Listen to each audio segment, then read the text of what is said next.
December 7, 1941. For the American people, it was a date which will live in infamy. It was a day when the blood of more than 2,400 soldiers spilled into the waters of the Pacific Ocean. But in the city of Detroit, more than 4,000 miles away from the Hawaiian Islands, in the luxurious oak-paneled offices of the world's largest automobile manufacturers, that day held an entirely different meaning. It was not merely a declaration of war against the Japanese Empire.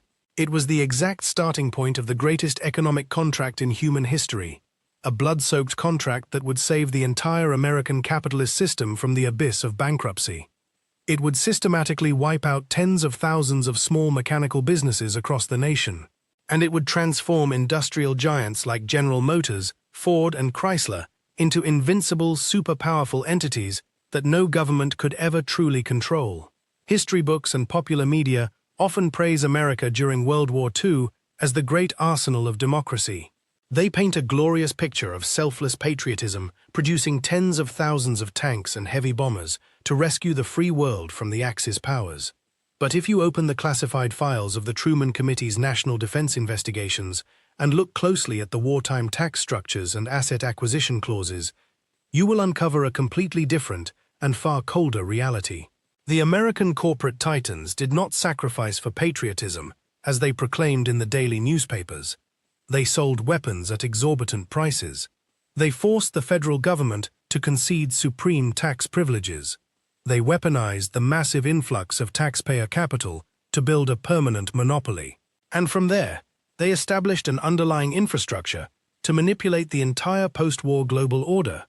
To understand why the Second World War was actually a heaven-sent gift of salvation for the American financial elite, we must travel back in time to 1939. Contrary to the popular misconception that President Franklin Roosevelt's New Deal had completely rescued the United States, the nation's economy was actually suffocating in a severe double-dip recession. Unemployment across the country remained at an alarming rate of nearly 19%. The massive automotive factories in the industrial heartland of Detroit were operating at less than 50% of their designed capacity. Domestic purchasing power had hit rock bottom, and unsold inventory was piled high in decaying, rust-stained warehouses. Major corporations were teetering on the edge of mass default due to the crushing operational costs of their bloated infrastructures. America was choking, and it desperately needed an emergency exit. And the most perfect, bloodiest, but most profitable way out was a global war. Long before the naval base at Pearl Harbor was bombed into oblivion, the American government had quietly begun preparing for a total war economy. However, there was a fatal barrier. The state did not own the mechanical factories or the metallurgical supply chains. To manufacture the millions of rifles and tens of thousands of tanks required to fight, President Roosevelt had to swallow his pride and beg the very men he had once mockingly called the economic royalists. These were the capitalist overlords who held the industrial lifeblood of the nation. An unholy and highly calculated alliance was forged right in the capital city of Washington. The government desperately needed an astronomical volume of weapons to counter the threat of Nazi Germany and Imperial Japan. Meanwhile, the private corporations demanded an absolutely guaranteed profit margin, along with total control over the entire supply chain. An investigator for the Truman Committee recorded a bitter confession in the National Archives in 1942. He wrote that when they walked into the offices of the War Production Board, they did not see civil servants diligently working for the national interest. They only saw high-ranking corporate executives temporarily assigned from the largest corporations in America. They sat there, still collecting their massive salaries from their parent companies, but using the authority of the federal government to sign decrees allocating strategic materials. And worse, they used that state power to approve lucrative defense contracts for their own corporations. This manipulation began with the most terrifying internal purge in industrial history, operating under the guise of wartime restructuring. As soon as the war officially broke out, President Roosevelt signed the executive order establishing the War Production Board. The supreme mission of this powerful agency was to oversee the conversion of the entire civilian economy into military production. In the mass media, this was painted as a proud, unified mobilization of the entire population for a common goal. But on the macroeconomic balance sheet, It was actually a ruthless purge, designed to eliminate all market competition. The agency issued incredibly strict control edicts over all strategic raw materials, including steel, rubber, copper, and aluminum. The rule of survival at that time was devastatingly simple. Whoever controlled the raw materials held the power of life and death over every business in the country. The top executives of the big three automotive giants quickly seized the key leadership positions within the War Production Board. They utilized a highly plausible argument that to achieve maximum efficiency for the military machine, the massive contracts must be exclusively awarded to facilities with colossal scale and the most advanced technology. The direct result of this policy was that tens of thousands of small and medium-sized enterprises were systematically cut off from their steel and rubber supplies. They were pushed into a dead end, unable to manufacture civilian goods because of government bans, yet completely denied any military contracts. This was not an accident of war. This was a meticulously engineered starvation of the small business sector. The corporate giants used the fog of war to accomplish what they could never achieve in peacetime. They eradicated the free market, and they did it all while wrapping themselves in the American flag. Look closer at the actual financial ledgers from 1942 to 1945. The numbers reveal a staggering transfer of wealth. While over 175,000 small businesses went bankrupt, 75% of all lucrative military contracts were handed to just 100 giant corporations. The captains of industry in Detroit and Wall Street constantly boasted about their patriotic sacrifices. They claimed they were risking their massive empires to retool for the war effort, but a forensic audit of the Truman Committee reveals that they took on absolutely zero financial risk. They forced the United States government to adopt an unprecedented procurement mechanism known as the cost-plus-fixed-fee contract. To understand the sheer brilliance and unparalleled greed of this mechanism, you have to forget everything you know about a free market. In a normal capitalist system, a company must minimize its production costs to maximize its profit margins. But under a cost-plus contract, the government legally obligated itself to reimburse the corporations for every single dollar they spent manufacturing weapons.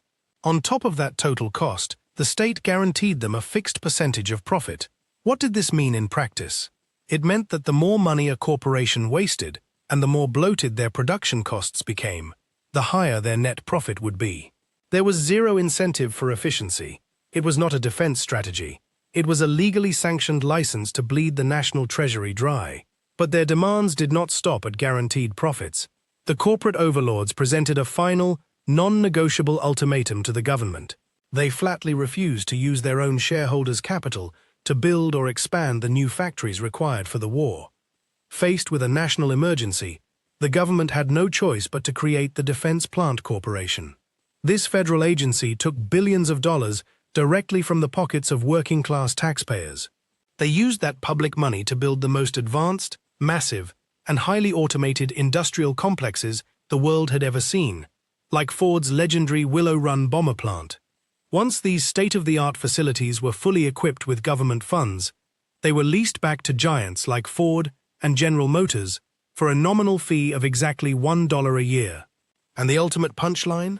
When the war ended, these private monopolies were given the exclusive right to purchase these mega factories for pennies on the dollar. In essence, the American public financed the complete modernization and automation of the private corporate infrastructure, receiving absolutely zero equity in return. To truly grasp the dark irony of the arsenal of democracy, you must step down from the corporate boardrooms and walk onto the sweltering, deafening factory floors of Detroit. This is where you find the mechanics and laborers who actually built the machines that won the war. From 1942 onward, under the relentless pressure of a declared national emergency, the fundamental rights of the American working class were violently suffocated. The government and corporate bosses joined forces to issue an absolute, nationwide ban on labor strikes. Any worker who dared to complain about toxic fumes, hazardous machinery, or brutal 12-hour shifts was instantly branded a traitor to the nation. They were publicly accused of sabotaging the war effort and secretly helping the Axis powers. While corporate profits soared into the stratosphere, the wages of the factory workers were strictly frozen by the government under the Anti-Inflation Act of 1942. Simultaneously, the cost of rent and basic necessities in industrial boomtowns like Detroit skyrocketed. Tens of thousands of migrant workers and their families were forced to live in squalid, overcrowded tent cities or dilapidated trailer parks surrounding the gleaming new factories. Now, compare that grim reality with the internal financial reports of General Motors. In the year 1943 alone, the executive bonuses handed out to top corporate directors tripled compared to peacetime levels. The financial elite essentially used the spilled blood of young soldiers on the front lines, mixed with the exploited sweat of impoverished workers at home, as the ultimate catalyst for their own unprecedented enrichment. The deeply classified investigative files of the Truman Committee in 1944 revealed crimes even darker than financial manipulation. Aviation giants like Curtiss Wright and chemical monopolies like DuPont were caught deliberately hiding lethal technical defects in aircraft engines and gunpowder batches. They knowingly passed flawed inspections just to meet government deadlines and secure their massive production bonuses. Hundreds of young American pilots plunged to their deaths in the Pacific and European theaters. They were not shot down by the anti-aircraft fire of German or Japanese gunners. They died because of defective engines, manufactured by the bottomless greed of their own capitalist masters. By 1945, the deafening roar of artillery finally fell silent across the globe. The mighty continent of Europe was reduced to a smoldering landscape of rubble and rotting corpses. The once proud industrial empire of Great Britain was completely bankrupted. France and Germany were utterly devastated by millions of tons of high explosives. The Japanese empire was wiped from the map by the apocalyptic fury of atomic weapons. But across the ocean, the United States of America remained entirely untouched. Not a single enemy bomb had fallen on the steel mills of Pittsburgh or the assembly lines of Detroit. Instead, America stepped out of the bloodiest conflict in human history, holding an absolute monopoly on global power. They now possessed 70% of the entire world's gold reserves, and they controlled a staggering 50% of the total manufacturing output of the entire planet. It was only at this moment that the true nature of the arsenal of democracy was fully exposed to the light of history. It was never intended to be a temporary wartime relief program. From the very beginning, it was a meticulously drafted blueprint for a new world order owned and operated by American corporations. The Marshall Plan is often celebrated as the ultimate act of American generosity. It pumped over $13 billion into the shattered economies of Western Europe. But if you analyze the fine print of those massive financial grants, a much darker corporate strategy emerges. The United States essentially loaned Europe the money with a strict, non-negotiable condition. Every single dollar of that aid had to be spent purchasing machinery, vehicles, and industrial goods from the very same American corporations that had just profited from the war. Companies like Ford, General Motors, and General Electric did not just survive the conflict. They used the federal government to forcibly create a captive, global market for their products. They transformed a war-torn continent into an exclusive consumer base. This was the ultimate genius of the wartime corporate strategy. Before Eisenhower's famous warning, there was the Bretton Woods Conference of 1944. As the war was still raging, the financial architects of the New World gathered to design the post-war economic system. With the rest of the industrialized world bombed into the Stone Age, America dictated the terms of global trade. They pegged the international currency system to the United States dollar, which was in turn backed by the massive gold reserves sitting in Fort Knox. This financial maneuver effectively made the entire world dependent on the American banking system and American industrial output. The corporations that had monopolized wartime production now had a guaranteed, currency-backed monopoly on peacetime reconstruction. They had swallowed their domestic competitors whole during the war, and now they were swallowing the international markets. If a nation wanted to rebuild its shattered cities, it needed steel, trucks, and electrical grids. And the only entities capable of supplying those goods at an industrial scale were the untouchable giants of Detroit and Wall Street. The cost-plus fixed-fee contracts did not just build weapons, they built the invincible financial armor of modern multinational corporations. This is why the American economy did not crash after the troops came home, as many had feared. The military-industrial complex simply transitioned seamlessly from manufacturing bombers to manufacturing a global consumer empire, funded by the very debts they forced upon their allies. But the machinery of war production had grown too massive to ever be completely shut down. The Pentagon became a permanent, bottomless market for the aerospace and defense contractors. The Cold War provided the perfect, endless justification to keep the assembly lines running and the defense budgets ballooning. The same executives who had sat on the War Production Board in 1942 simply rotated into high-level positions within the Department of Defense in the 1950s. This revolving door between corporate boardrooms and government halls of power solidified their absolute control over national policy. They ensured that the American taxpayer would forever subsidize their research, their development, and their infinite expansion. When a financial elite completely monopolizes the bloodline of a wartime economy, they do not ever need to stage a coup to overthrow the government. They do not need to march soldiers into the capital, because they have fundamentally become the only infrastructure keeping that government from collapsing. The intimate, unbreakable bond forged between private capitalist conglomerates and the state military apparatus became a permanent fixture of the American system. The temporary wartime emergency measures were never truly rolled back. The alliance morphed into an eternal, self-sustaining ecosystem of perpetual conflict and limitless profit. By 1961, the sheer terrifying scale of this corporate military fusion could no longer be hidden from the public eye. It was so dangerous that President Dwight D. Eisenhower felt compelled to address the nation one last time. This was not a radical politician or an anti-war activist speaking. This was a five-star general. This was the supreme commander of the Allied Expeditionary Force in Europe during World War II. In his solemn farewell address from the Oval Office, Eisenhower issued a chilling and unprecedented warning to the American people. He explicitly named the monstrous, invisible entity that had hijacked the democratic process. He called it the military-industrial complex. He warned that the disastrous rise of misplaced power existed and would persist. Eisenhower knew better than anyone else that the very corporations that had built the arsenal of democracy were now demanding a permanent state of war to sustain their profit margins. They had tasted the limitless wealth of the cost-plus contract, and they were never going to let the country return to a peaceful, civilian economy. The legacy of the Second World War is not just the defeat of fascism. It is the birth of an untouchable corporate empire that thrives on global instability.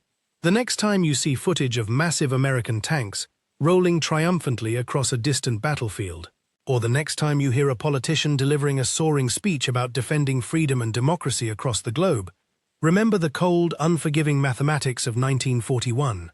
Behind the most noble and humanitarian ideals, there is always a ruthless corporate balance sheet. War might be the ultimate tragedy for humanity. It is a meat grinder that swallows the youth, the blood, and the future of millions of unknown soldiers. But for the titans of industry, war is the ultimate opportunity for restructuring global power. They do not conquer nations with bullets and bayonets. They simply turn the government into their largest, most desperate, and most loyal customer. They transform the deadliest conflict in the history of human civilization into a highly subsidized business model. A business model where the taxpayer assumes all the risk, the soldier pays the ultimate price, and the corporation never, ever takes a loss. What are your thoughts on the true hidden nature of the arsenal of democracy? Do you believe history is repeating itself today under more sophisticated disguises in the 21st century?